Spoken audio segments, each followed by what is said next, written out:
অধ্যক্ষার আয়োজিত মাহফিলের সম্মানিত সভাপতি, সহসভাপতি, আলোচক, ওলামা একরাম, আমার সামনে বসা দিনদার উপস্থিত ময় মুরব্বিয়ান একরাম, কচিকাঁচা মাসুম ভাইরা, যুবক ভাইরা, পর্দার আড়ালের মা ও বোনেরা, সর্বপ্রথম আমি জানাই আমার অন্তরস্থল থেকে সবাইকে আন্তরিক শুভেচ্ছা ও অভিনন্দন।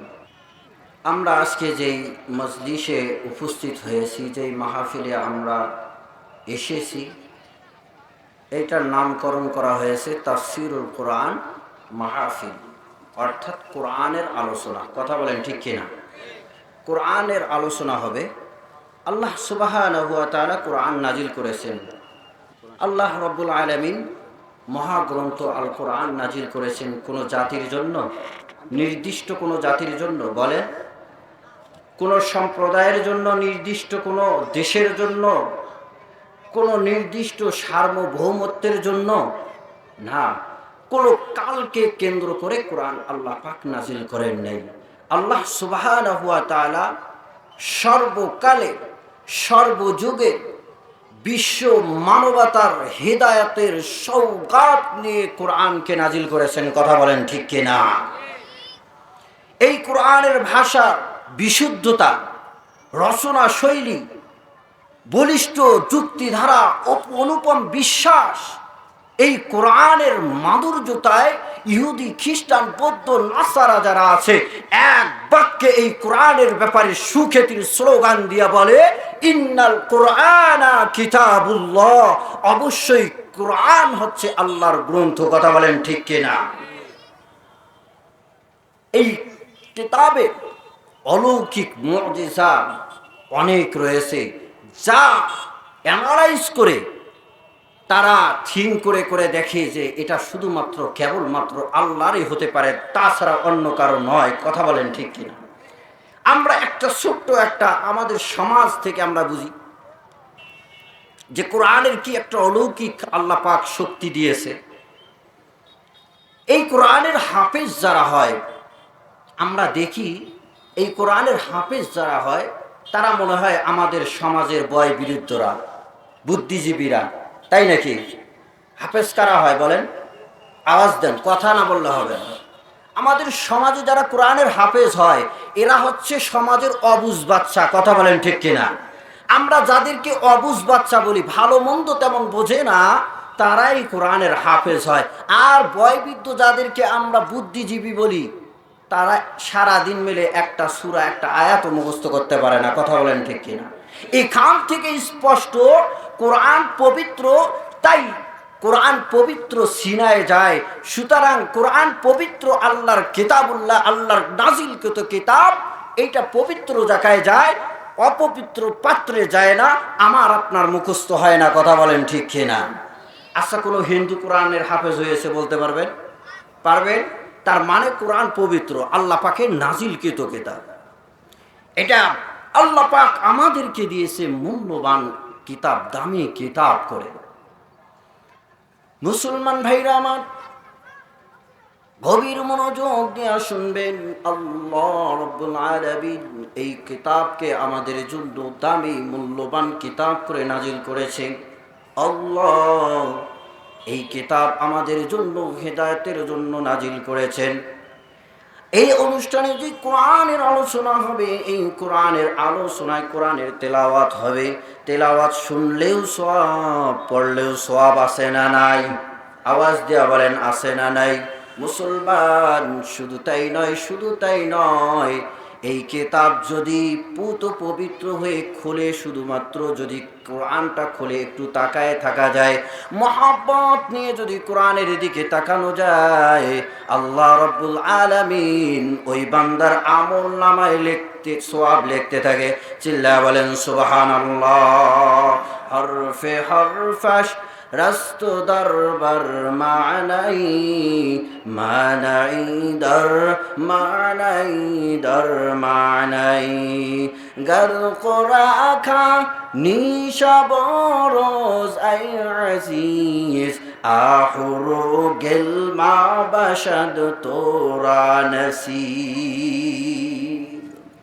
যদি এই কোরআন খুলে খুলে দেখা যায়, কোরআন যদি তেলাওয়াত করা যায়, ফেদা হয়ে যাবে, অংশে আসবে হুর ও গিলমান। চান না চান না? আওয়াজ দিয়ে বলেন, চান না চান না? মুসলমান আল্লাহর গোলাম শুধু তাই নয়,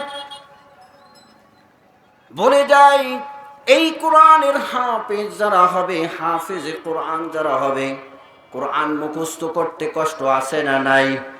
অনেক কষ্ট করে মানুষ আমরা ঘুমায় যাই। হাফেজ কোরআন যারা হয়, শেষ রাত্রে উঠে তারা কোরআনের তেলাওয়াত করে, কোরআন নিয়ে লাঠির বাড়ি খেয়ে, ডাল ভাত খেয়ে তারা কোরআনের হাফেজ হয়। কথা বলেন ঠিক কিনা?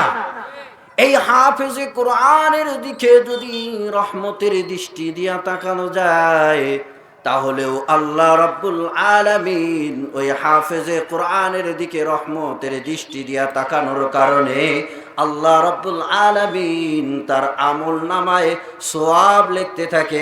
চিল্লায়া বলেন সুবহানাল্লাহ। তালিয়ে কুল আপসদ পেশে খোদা, হুর ও গিলমালা জুরম বহরশ ফেদা। কোরআনের জন্য যারা ফেদা হবে, কোরআনের জন্য কোরআন যারা তেলাওয়াত করবে, তাদের জন্য যারা ফেদা হবে হুর ও গিলমান, সেই হুর ও গিলমান যারা রহমতের দৃষ্টি দিয়া ওই হাফেজে কোরআনের দিকে তাকাবে, তাদের জন্য ফেদা হয়ে যাবে। কথা বলেন ঠিক কিনা? মুসলমান, ও মুসলমান জাতি, আমরা সকলেই জানি আমাদের দেশে কুখ্যাত সন্ত্রাসীরা, দেশদ্রোহীরা, অরাজকতা সৃষ্টিকারীরা, আওয়ামী লীগের ফেসিবাদীর অংশীরা, ভারতপন্থীরা, খুনি হাসিনার ঘনিষ্ঠরা, তাবলিগ আওয়ামী লীগরা, সাতপন্থী নামধারী বলে রাতের ৩টার সময় টঙ্গীর ময়দানে অতর্কিত হামলা করে শত শত হাফেজে কোরআনকে আহত করেছে। কথা বলেন ঠিক কিনা? বড় দুঃখের সাথে বলতে হয়, এত নিষ্ঠুরতার তারা প্রকাশ দেখিয়েছে, এত নিষ্ঠুরতার বহির্প্রকাশ ঘটিয়েছে, মুসলমান হয়ে হাফেজে কোরআন মাদ্রাসার তালেবে ইলমদের হাতের আঙ্গুলিগুলো পাথর দিয়ে মেরে মেরে থেতলে দিয়েছে, মারি দাঁতের মারি পর্যন্ত থেতলে দিয়েছে। এমন দৃশ্য আমরা দেখেছি। মাথায় আঘাত করেছে, মাথা দিয়ে মুখ দিয়ে ঝরঝর করে রক্ত পড়ছে, অনেকদেরকে শহীদ করে দিয়েছে।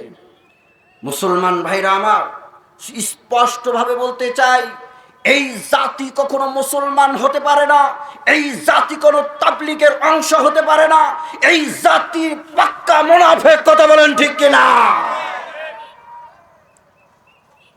এই জাতি পাক্কা মুনাফিক, এই জাতি ষড়যন্ত্রকারী, ইন্ডিয়ার ষড়যন্ত্র।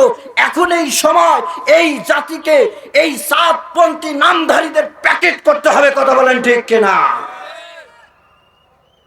ওলামা ইকরামের রক্ত কবু বেতা যাবে না, ওলামা ইকরামের রক্ত কবু বেতা যাবে না, সাতপন্থী নামধারীরা দেশে থাকবে না। কথা বলেন ঠিক কিনা? তাই তো এবার জোরে সুরে হুঙ্কার দিতে চাই, তাই তো এবার জোরে সুরে হুঙ্কার দিতে চাই, তাবলীগ আওয়ামী লীগ, তাবলীগ আওয়ামী লীগ ইন্ডিয়ায় পাঠাই। কথা বলেন ঠিক কিনা? এটা ইন্ডিয়ার ষড়যন্ত্র। সুতরাং আমরা চিনতে পেরেছি, তাদেরকে হাড়ে হাড়ে চিনেছি, তাদেরকে পথে পথে চিনেছি। তারা ষড়যন্ত্র করেছে। ইন্ডিয়ারা তাদের ইন্ডিয়ার দেশ, সুন্দর নিজামওয়ালা একটা দেশ বাংলাদেশ, সুফলা সুগঠিত একটা দেশের মধ্যে অরাজকতা সৃষ্টি করছে। কথা বলেন ঠিক কিনা? সুতরাং এখন এই সময় তাদেরকে প্যাকেট করে পাঠিয়ে দিতে হবে। কথা বলেন ঠিক কিনা? আল্লাহ রাব্বুল আলামিন বলেন, ইন্না নাহনু নাযালনা যিকরা ওয়া ইন্না লাহু লাহাফিজুন।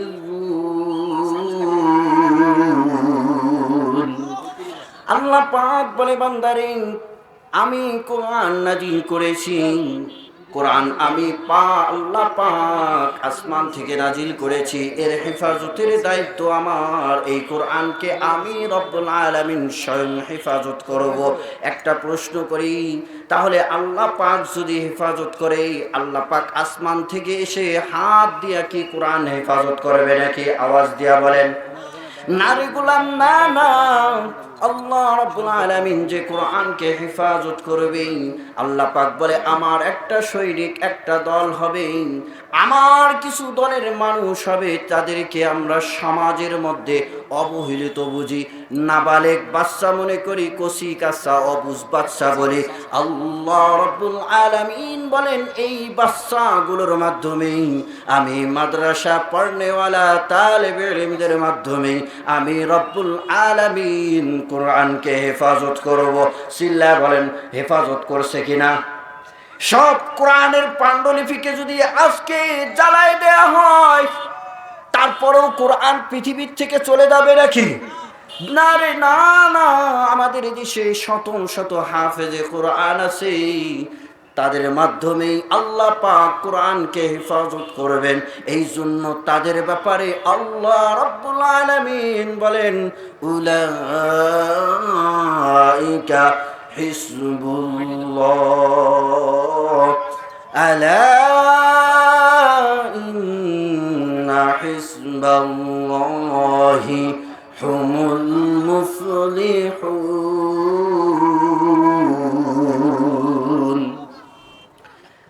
আমি রব্বুল আলামিন একটা দল বানাই নিয়েছি, ওই দলের মাধ্যমে, ওই মানুষগুলোর মাধ্যমে আমি কোরআনের হেফাজত করব, আর তারা হচ্ছে সফল হবে, সব জায়গায় সফল হবে। মুসলমানের বিজয় আছে, মুসলমান কখনো পিছিয়ে হাঁটতে পারে না, মুসলমান কখনো বাতিলের কাছে মাথা নত করতে পারে না। কথা বলেন ঠিক কিনা? बातिल से डरने वाले आए आसमान ही हम, बातिल से डरने वाले आए आसमान ही हम, सबर कर चुका है इम्तिहा हमारा। আমরা অনেক পরীক্ষা দিয়েছি, আমরা সেই খালিদ বিন ওয়ালিদের অনুসারী, আমরা সেই ওমর ইবনুল খাত্তাবের অনুসারী। সুতরাং মুসলমান হয়ে আমরা কখনো কোনো বাতিলের কাছে মাথা নত করতে পারি না। কথা বলেন ঠিক কিনা? মুসলমান ভাইরা আমার, মুসলমান যদি হতে চাই কোরআনের সম্মান করতে হবে। কোরআনের যারা হাফেজ হবে, কোরআন নিয়ে যারা গবেষণা করে, তাদেরও সম্মান করা দরকার আছে না নাই? কবি বলেন যদি কোরআনের সম্মান যদি কেউ না করে, সে ব্যক্তি কখনো মুসলমান হতে পারে না। কোরআন সম্মান যদি না করে, কোরআনের যারা ধারক বাহক হবেন, তাদেরও যদি সম্মান না করা হয়, তাহলে ওই ব্যক্তি কখনো পাক্কা মুমিন হতে পারে না, ওই পাক্কা মুনাফিক। কথা বলেন ঠিক কিনা? গারহামি খা হি মুসলমান জিসতান,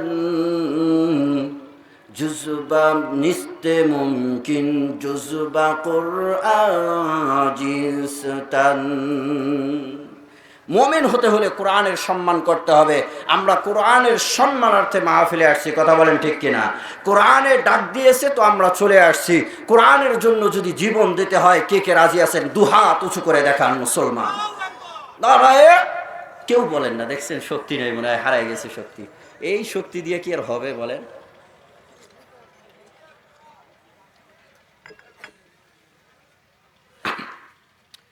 আমি আপনাদের সঙ্গে সূরা নাহালের এই মহামূল গ্রন্থ কোরআনের, জাদুময় কোরআনের সূরা নাহালের 90 নম্বর আয়াত তেলাওয়াত করেছি। কয় নম্বর আয়াত?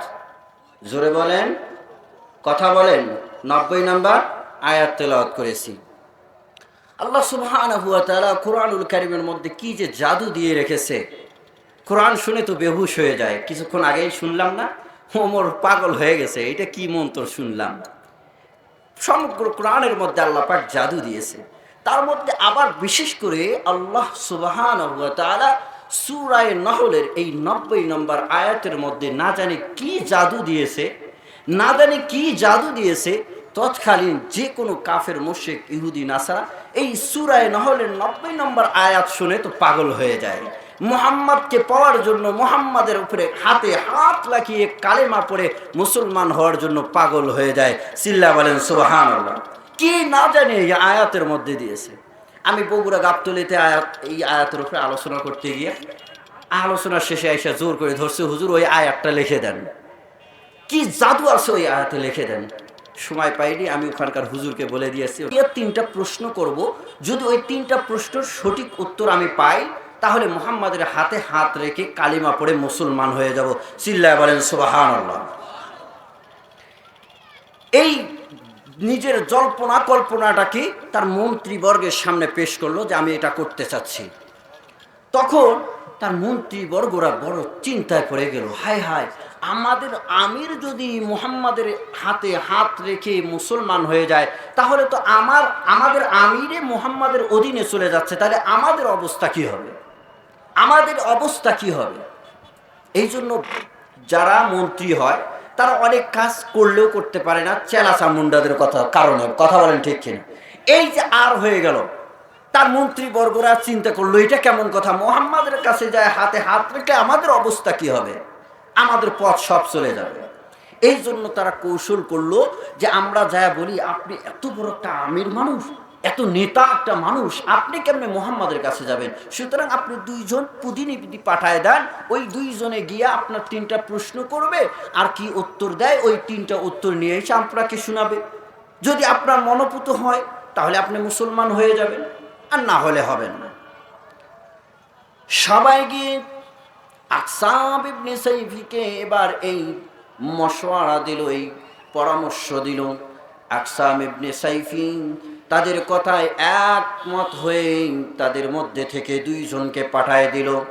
ওইদিকে তারা সিদ্ধান্ত নিয়েছে যে আমাদের মধ্যে থেকে যেই 2 জন যাবে মুহাম্মাদের কাছে, তারা গিয়ে মুহাম্মাদের প্রশ্ন করবে, প্রশ্নের উত্তর যাই দেখ না কেন বানচাল করে আকসাম ইবনে সাইফিকে এমনভাবে উত্তরগুলো শোনানো হবে যাতে করে আকসাম ইবনে সাইফি আর যেন ইসলাম গ্রহণ না করে। সেই 2 জনকে পাঠিয়ে দেওয়া হলো। সবাই মিলে তাদেরকে বলে দিল, যাই উত্তর দেখ না কেন, যাই উত্তর দেখ না কেন বানচাল করে এসে আকসাম ইবনে সাইফিকে আজে বাজে বলবা যাতে করে মুহাম্মাদের হাতে হাত রেখে মুসলমান না হয়। ওই 2 জন প্রতিনিধি বিশ্ব নবী মুহাম্মাদুর রাসূলুল্লাহ, কি বলতে হবে জোরে বলেন, সাল্লাল্লাহু আলাইহি ওয়াসাল্লামের কাছে চলে আসলেন। ওই 2 প্রতিনিধি বিশ্ব নবীর কাছে এসে বলেন, নাহনু রাসূলা আকসাম ইবনে সাইফি, আমরা হচ্ছে সেই আকসাম ইবনে সাইফির 2 জন প্রতিনিধি, আমরা এসেছি আকসাম ইবনে সাইফি হাকিমুল আরবের প্রতিনিধি হয়ে, আমরা তার পক্ষ থেকে আপনার কাছে 3টা প্রশ্ন করব। এই 3টা প্রশ্নের উত্তর যদি সঠিক হয়, ভালো হয়, তাহলে হাকিমুল আরব সেই আকসাম ইবনে সাইফি আপনার হাতে হাত রেখে মুসলমান হয়ে যাবে। 1 নাম্বার প্রশ্ন হলো মান আনতা, আপনি কে, ওয়ামা আনতা, আপনার পরিচয় কি। 3 নম্বর প্রশ্ন হলো ফিমা জিতা, আপনি কি নিয়ে এসেছেন। 1 নম্বর প্রশ্ন কি বললাম, মান আনতা, আপনার বংশ পরিচয়টা কি। আমার আপনার নবী বিশ্ব নবী মুহাম্মাদুর রাসূলুল্লাহ সাল্লাল্লাহু আলাইহি ওয়াসাল্লাম নিজের বংশ পরিচয়টা সিলসিলায়ে নসব যেটা আছে এক নিঃশ্বাসে বলে দিলেন। সিল্লা বলেন সুবহানাল্লাহ। তিনি বলেন, আনা মুহাম্মদ ইবনে আব্দুল্লাহ ইবনে আব্দুল মুত্তালিব ইবনে হাশিম ইবনে আব্দি মানাফ ইবনে কুসাই ইবনে কিলাব ইবনে মুররা ইবনে গালিব ইবনে ফার ইবনে মালিক ইবনে নজর বিন কিনানা ইবনে খুজাইমা ইবনে মুদরিকা ইবনে ইলিয়াস ইবনে নজর বিন নজর বিন মাআদ বিন আদনান।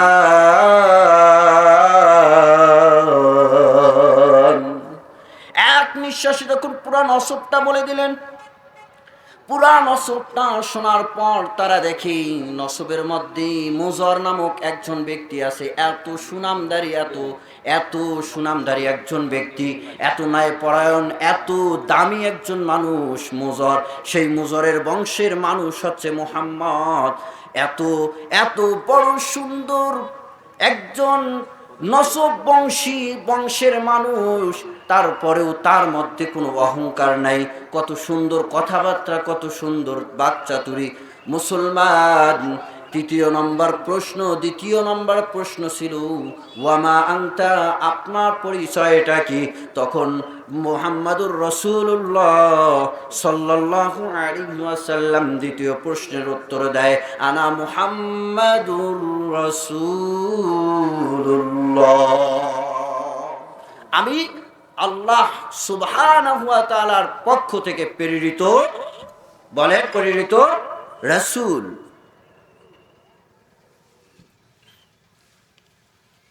তৃতীয় নম্বর প্রশ্ন করে ফিমা জিতা, ও মুহাম্মদ আপনি কি নিয়ে এসেছেন, আপনি পৃথিবীতে কি নিয়ে এসেছেন? মুহাম্মাদুর রাসূলুল্লাহ সাল্লাল্লাহু আলাইহি ওয়াসাল্লাম বলেন, আমি কিতাবুল্লাহ, আল্লাহর কিতাব নিয়ে এসেছি। তারা ওই দুই প্রতিনিধি বলে সেটা কি জিনিস? মুহাম্মাদুর রাসূলুল্লাহ সাল্লাল্লাহু আলাইহি ওয়াসাল্লাম তাদের সামনে সেই কোরআনুল কারীম পেশ করলেন। পেশ করার পরে বললেন, আমি কি একটা আয়াত তোমাদের তেলাওয়াত করে শোনাবো নাকি? ওই দুই প্রতিনিধি বলে, হ্যাঁ শোনামনে। সূরা নহলের 90 নম্বর আয়াতখানা তেলাওয়াত করলেন। আল্লাহর হাবিব বলেন, ইন্নাল্লাহা ইয়া'মুরু বিল আদলি ওয়াল ইহসানি ওয়াল মুনকারি ওয়াল বাগই ইয়া'iদুকুম লা'আল্লাকুম তাযাক্কারুন।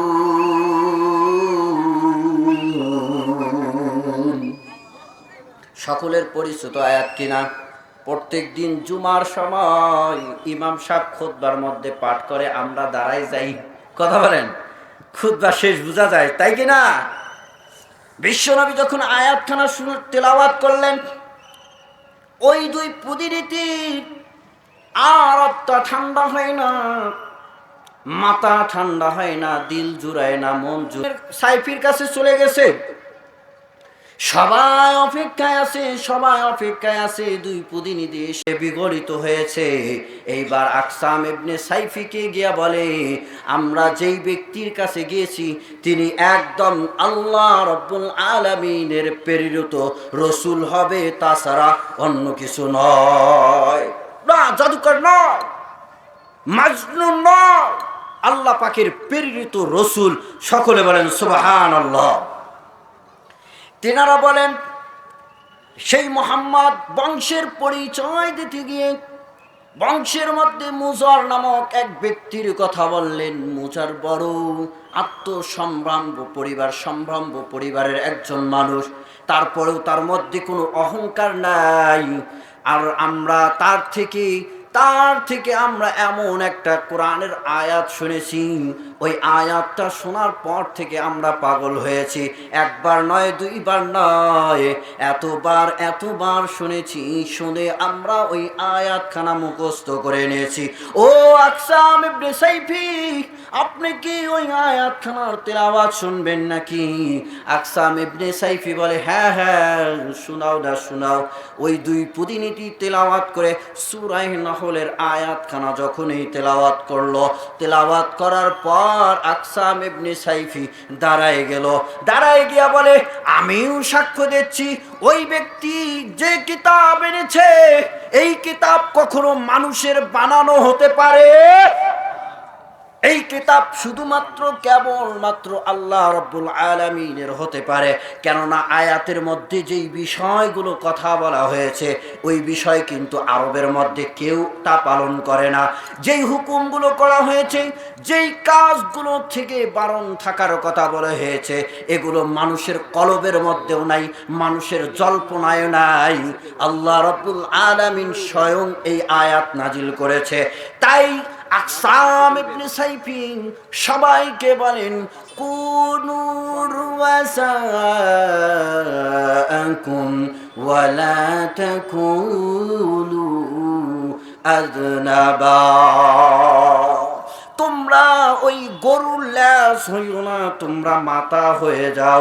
চিল্লা বলেন সুবহানাল্লাহ। আমাদের বাসায় গরু আছে না? আছে না নাই? আপনাদের খারাপ লাগছে নাকি? খারাপ লাগছে? কষ্ট পাচ্ছেন নাকি? আমাদের বাসায় আমরা গরু উঠাই গোয়াল ঘরে, তাই কি না? মাথা আগে ঢুকাই দেয় না লেজ আগে ঢুকাই দেয়? মাথা আগে ঢুকাই দেয়। আকসাম ইবনে সাইফি বলতেছে তোমরা মাথা হও, লেজ হইও না। অর্থাৎ এর ব্যাখ্যা হলো তোমরা কিসের আমার প্রতিনিধি হয়ে থাকবা, আমার অধীনে কেন থাকবা? তোমরা নিজেরাই মাথা হয়ে যাও। মুহাম্মদ এমন এক ব্যক্তি, তার অধীনে যদি থাকা যায় তাহলে তোমরা স্বাধীন জীবন পাবে, তোমরা মাথা হয়ে যাবে। চিল্লায় বলেন সুবহানাল্লাহ। हम नगमाए कुरानी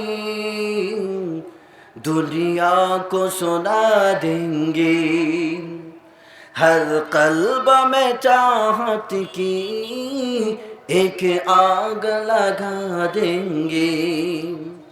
क्या हुस्न कुरानी है हम सबको बता देंगे। क्या हुस्न कुरानी है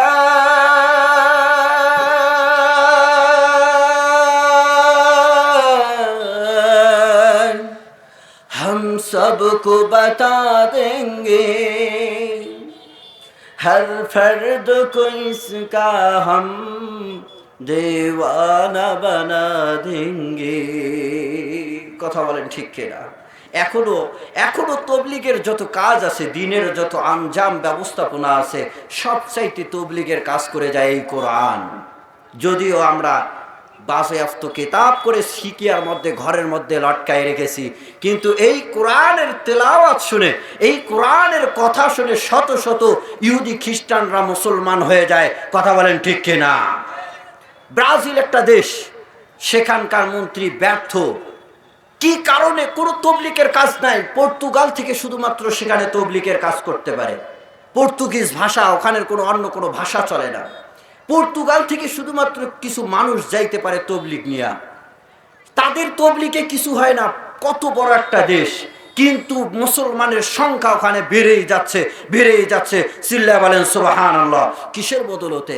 সুদাইসির যখন তেলাওয়াত শুনে অন্তরটা নাড়া দেয়, মুসলমান এই তবলিগের কাজ বড় আঞ্জাম দিয়ে দিয়ে যাচ্ছে। কোরআন, কোরআন বড় জাদুময় কিতাব। কোরআন মানুষে এমনভাবে আকর্ষণ করে, চুম্বকের মতো টেনে নেয়। কথা বলেন ঠিক কিনা? মুসলমান ভাইরা আমার, খুব মহব্বত নিয়ে বলছি, হেদায়েত আল্লাহর হাতে আছে। কোরআন হেদায়েতের জন্য ডাকে। এই মাহফিলগুলো হয় হেদায়েতের জন্য। কথা বলেন ঠিক কিনা? আমি আপনি সঠিক মুসলমান হয়ে মরতে পারি, দুনিয়ার থেকে যাইতে পারি। আমি আপনি 5 ওয়াক্ত নামাজি হলা হয়ে দুনিয়ায় যাইতে পারি। আমি আপনি একজন ন্যায়পরায়ণ মানুষ হয়ে যাইতে পারি। এই লক্ষ্যেই তো, এই উদ্দেশ্যেই কোরআনের মাহফিল। কথা বলেন ঠিক কিনা? এই জন্য ইমানদার ভাইদেরকে মহব্বত নিয়ে ইমানি দাওয়াত দেওয়ার জন্য বলছি। একটা কথার মধ্যে যদি তোমরা আপনারা আমল করতে পারেন, তাহলে আপনার জন্য নাজাতের ফয়সালা যিনি করবেন তিনি কে? আর আপনাদের ওসিলায় আল্লাহ আমাকেও মাফ করে দিতে পারেন। কথা বলেন ঠিক কিনা? আমি গুনাহগার, কোরআনের কথা বলছি। একটা বান্দা যদি কোরআনের কথায়, যদি হিদায়াতের ছায়ায় আসে, কোরআনের ছায়ায় আসে, তাহলে তার জীবনটা ফেরবে কিনা? আওয়াজ দিয়ে বলেন। কোরআন পড়ো তুমি মনে প্রাণে, কোরআনি বিধান রাখো জীবন পথে। তোমায় গড়ো তুমি কোরআনি চেতনায়, আবার ফিরে আসো কোরআনের ছায়ায়। জান্নাতি হবে তুমি মরণের পরে, কোরআন পড়ো তুমি মনে প্রাণে। কোরআন পড়লে নাজাত আছে না? না, কোরআনের কথা শুনলে মনটা নরম যিনি করে দেন তিনি কে? মুসলমান ভাইরা আমার, আমার আপনার নবী, বিশ্ব নবী মুহাম্মদুর রাসূলুল্লাহ সাল্লাল্লাহু আলাইহি ওয়াসাল্লাম একদিন মসজিদে নববীর চত্বরে বসে আছেন। হঠাৎ করে উসমান ইবনে মাযউন রাদিয়াল্লাহু তাআলা আনহু পাশ দিয়ে যাচ্ছিলেন। আমার আপনার নবী, বিশ্ব নবী মুহাম্মদুর রাসূলুল্লাহ উসমান ইবনে মাজউনকে দেখে বলে, উসমান, একটু সময় দিয়ে আমার কাছে আসতে পারবানি, একটু সময় দিতে পারবানি? উসমান ইবনে মাজউন বলে, কেন ডাকো? বিশ্ব নবী বলে, আসো, একটু আসো না। উসমান ইবনে মাজউন ওই সময় মুসলমান হয় নাই, ভাষার ঢংটা অন্যরকম। ও মুহাম্মদ, কেন ডাকো, কি জন্য ডাকছো? এক পর্যায়ে যখন উসমান ইবনে মাজউন বিশ্ব নবীর কাছে চলে আসলেন, বিশ্ব নবীর পাশে যখন এসে বসলেন, উসমান ইবনে মাজউন আসার পর সঙ্গে সঙ্গে আমার আপনার নবী আসমানের দিকে চেহারা করলেন, কিছুক্ষণ আসমানের দিকে তাকাই থাকলেন, আবার চেহারাটা ডান দিকে ফিরায় যেন কার সঙ্গে কিছুক্ষণ কথোপকথন করলেন। আবার আপনার নবী, বিশ্ব নবী মুহাম্মদুর রাসূলুল্লাহ আসমানের দিকে একটু চেহারাটা আবার করলেন, আসমানের দিকে কিছুক্ষণ তাকায় থাকার পর আবার ডান দিকে চেহারাটা করে কারো সঙ্গে যেন কথোপকথন করলেন। এই দৃশ্যর পরে বিশ্ব নবী যখন উসমান ইবনে মাজউনের দিকে তাকাইলেন, উসমান ইবনে মাজউন বলেন, ও মুহাম্মদ, এখনো মুসলমান হয় নাই। বিশ্ব নবীকে বলে, ও মুহাম্মদ, তোমার কাছে আমি অনেকবার এসেছি, অনেকবার তোমার সঙ্গে কথোপকথন করেছি, তোমার পাশে অনেক সময় দিয়েছি, এমন দৃশ্য আমি উসমান তোমার কাছে কখনো দেখি না। আপনাকে একবার দেখলাম, কেন? আসমানের দিকে তাকাইলেন, কিছুক্ষণ তাকায় রইলেন, আবার ডান দিকে কার সঙ্গে যেন কথোপকথন করলেন, আবার আসমানের দিকে তাকাইলেন, আমি এই দৃশ্য কখনো দেখি নাই, কারণটা কি বলেন? আমার আপনার নবী বলে, উসমান, যখন তুমি আমার পাশে এসেছো, তখনই আল্লাহ রাব্বুল আলামিন জিবরাইল আলাইহিস সালাতু ওয়াস সালামের মাধ্যমে আসমান থেকে কোরআনুল কারীমের একটা আয়াত নিয়ে আমার কাছে আসতেছিল। আমি ওই দৃশ্য দেখলাম, দেখার পরে যখন উসমান যখন তুমি এখানে বসেছো, ওই সময় আল্লাহ রব্বুল আলামিন জিবরাইল আলাইহিস সালাতু ওয়াস সালামের মাধ্যমে একদম আমার কাছে ওই আয়াতখানা নিয়ে আসছে। আমি ডান দিকে তাকাইয়া ওই জিবরাইলের সঙ্গে আয়াতখানা তেলাওয়াত করলাম, মুখস্থ করে নিলাম। ও উসমান, ওই আয়াতখানা শুনবানি? আমার আপনার নবী ভালো করে জানেন, উসমান ভাষার অলংকার জানতো, ভাষার পণ্ডিত ছিল। আমার আপনার নবী জানেন, এই আয়াতখানা যদি তার সামনে তেলাওয়াত করা হয়, আর আয়াতের যেই বিষয়বস্তু আছে, আয়াতের মধ্যে যেই কথাগুলো আছে, এগুলো সে যদি একটু থিঙ্ক করে, একটু জল্পনা কল্পনা করে, তাহলে সে অবশ্যই মুসলমান হয়ে যাবে। কি না জানি ওই আয়াতের মধ্যে আছে। বিশ্বনবী যখন ওই উসমান ইবনে মাজউনকে বলল, তুমি ওই আয়াতখানা শুনবানি, তৎক্ষণাৎ ওই এখনো কাফের, এখনো মুসলমান হয় নাই, কোরআনের কথা শোনার জন্য কি আগ্রহ! বলে, মুহাম্মদ, তাড়াতাড়ি তেলাওয়াত করো, শুনতে রাজি আছি। আমার আপনার নবী, বিশ্ব নবী মুহাম্মাদুর রাসূলুল্লাহ সুন্দর সুশরিত কণ্ঠে সুর দিয়া সুন্দরভাবে তেলাওয়াত করে বিশ্ব নবী সূরা নহলের এই আয়াতখানা তেলাওয়াত করলেন। ইন্নাল্লাহা ইয়া'মুরু বিল আদলি ওয়াল ইহসানি ওয়া ইতা'i যিল কুরবা ওয়া ইয়ানহা আনিল ফাহশাই ওয়াল মুনকারি ওয়াল বাগই ইয়া'iদুকুম লা'আল্লাকুম তাযাক্কারুন।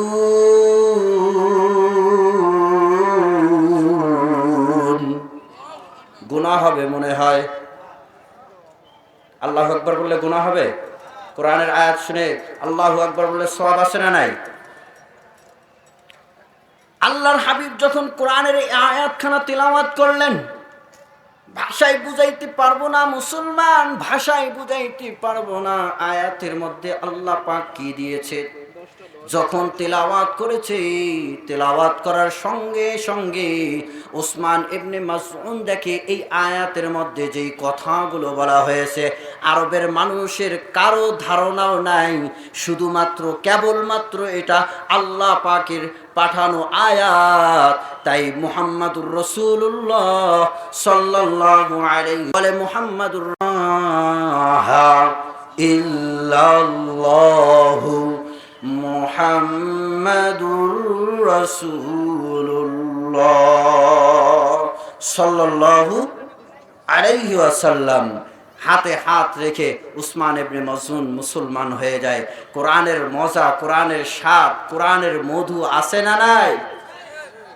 আসেম, ইমাম আসেম রহমতুল্লাহ আলাইহি বড় তাবি ছিলেন। উনি প্রত্যেক দিন গিয়া মসজিদে নববীর মধ্যে কোরআন তেলাওয়াত করতেন, ছাত্রদেরকে পড়াইতেন। হঠাৎ করে একদিন তেনার মুখ থেকে সুঘ্রাণ আসা শুরু হয়ে গেছে। ছাত্ররা জিজ্ঞাসা করে, হুজুর আপনি এইরকম সুঘ্রাণ কোথায় পাইছেন? যে সেন্ট ব্যবহার করেছেন এটা কোথায় পাইছেন? এই সুঘ্রাণ তো আমরা বাজারেও কখনো দেখি নাই, এত সুঘ্রাণ আসতেছে, তাও আপনার কথার সঙ্গে যেন বেশি আসতেছে, বুঝতেছি না। একটা ঘটনা হয়ে গেছে, আসেম রহমতুল্লাহ আলাইহি বলতে চাচ্ছে না, বলতেছে না কিছু না, কিন্তু মুরিদিনরা ছাত্ররা খুব জোর করেছে যে না বলেন সুঘ্রাণটা আসতেছে কোথার থেকে, বলেন কোথায় কিনেছেন এই সুঘ্রাণ বলেন। অনেক জোর করার পরে বলতেছে যে আমি গতকালকে এসে গেছে। আসে না আসে না বলেন? কোরআন শরীফ পড়তে লাগলেই কিন্তু একটু তন্দ্রা আসে। ওই যে খুতবার সময় যায় দেখবেন তন্দ্রা আসে না নাই? আসে নাকি? ওই সময় আসে। কোরআন তেলাওয়াত করলে একটু তন্দ্রা আসে, একটু ঘুমন্ত ভাব এসে যায়। তো ইমাম আসেম রহমতুল্লাহ আলাইহি একটু তন্দ্রা ভাব এসেছিল। ওই সময় বলতেছে যে ওই সময় আমি আমার বিশ্বনবী জনাবে মুহাম্মাদুর রাসূলুল্লাহ সাল্লাল্লাহু আলাইহি ওয়াসাল্লামকে স্বপ্ন যুগে দেখলাম। সুবহানাল্লাহ বলবেন, জোরে বলেন। আল্লাহ পাক আমাদের সকলের জন্য বিশ্বনবীকে স্বপ্ন যুগে দেখার তৌফিক, জিয়ারত করার তৌফিক দান করুক। সকলে বলেন আমিন, জোরে বলেন। আমার আপনার নবী আসেম রহমতুল্লাহ আলাইহির কাছে এসে বলে, ও আসেম তুমি একটু মুখটা আমার দিকে দাও, একটু তোমার জিহ্বাটা বের করো। আমার আপনার নবী বিশ্ব নবী রহমাতুল লিল আলামিন নবী ওই আসেম রহমতুল্লাহ আলাইহির জিবার সঙ্গে একটু লালা, নিজের লালা নিয়ে বিশ্ব নবী আসেম রহমতুল্লাহ আলাইহির জবানের সঙ্গে লাগাই দিয়েছে। ওই থুথুর লাগানোর পর থেকে ইমাম আসেম রহমতুল্লাহ আলাইহি বলেন তারপর থেকে নিয়ে আমার কথার মধ্যে এমন সুঘ্রাণ আসছে, চিল্লা বলেন সুবহানাল্লাহ। মুসলমান ভাইরা আমার, এই কোরআনের পাশে থাকা দরকার আছে না? হাবিব বিশ্ব নবী বলবেন ইন্না কওমি ইত্তাখাযু হাদাল কুরআনা মাহজুরা। আমার এইটা কি জায়গার নাম?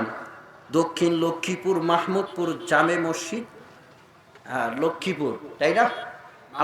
আল্লাহর হাবিব বিশ্ব নবী এত দয়াবান নবী, কাল কিয়ামতের দিন বলবে যে লক্ষ্মীপুরের মাহমুদপুরের মানুষ এই কোরআন শিখে নাই। বলেন তো একজন বান্দা এমন খুঁজে পাওয়া যাবে আজকে একটা পৃষ্ঠা তেলাওয়াত করেছে, মনে হয় একজন মানুষ পাওয়া কঠিন হবে। কথা বলেন এমন হয়েছে কিনা?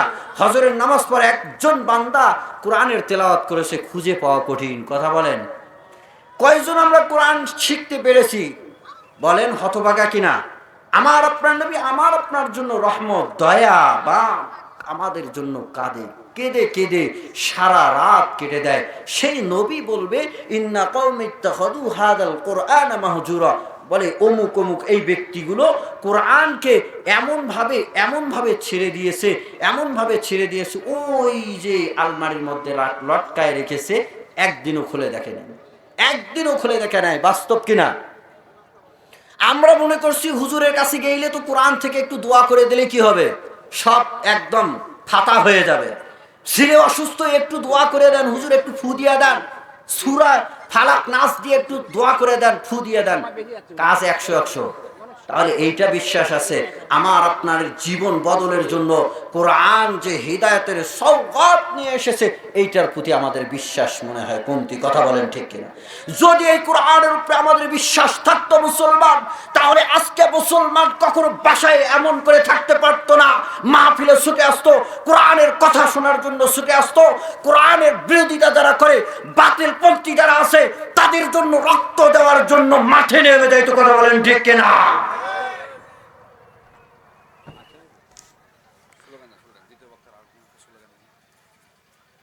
নারায়ে তাকবীর, নারায়ে তাকবীর, নারায়ে তাকবীর। এই নাম হবে না। দ্বিতীয় বক্তার আগমন, দ্বিতীয় বক্তার আগমন লক্ষ্মীপুরের পক্ষ থেকে নারায়ে করার জন্য আল্লাহ রাব্বুল আলামিন এই কিতাব নাজিল করেছে। এই কিতাব কিন্তু ওই ৩ দিনের দিনে ৭ দিনের দিনে খতম করে দোয়া করার জন্য আল্লাহ রাব্বুল আলামিন এই কোরআন নাজিল করেন নাই। কথা বলেন ঠিক কিনা? তাহলে বিশ্বাস রাখতে হবে যে আমার জীবনে অশান্তি, আমার পারিবারিক জীবনে অশান্তি, আমার সামাজিক জীবনে অশান্তি, আমার দেশের মধ্যে দাঙ্গা হাঙ্গামা, এর মূল কারণ হলো কোরআন দিয়ে আমাদের সংবিধান চালানো হয় না, কোরআন দিয়ে আমাদের পরিবার চালানো হয় না, আমি আমার ব্যক্তিগত জীবনকে কোরআন দিয়ে সাজাইতে পারি নাই। কথা বলেন ঠিক কিনা? আমাদের সকলকে কোরআনের সুশীতল ছায়ায় আসবার তৌফিক দান করুক। সকলে বলেন আমিন। আমি ছোট্ট মানুষ, কোরআন থেকে আলোচনার চেষ্টা করেছি, ইমানদার ভাইদেরকে কিছু ইমানি কথা বলে হেদায়েতের পথে আনার জন্য চেষ্টা চালিয়েছি।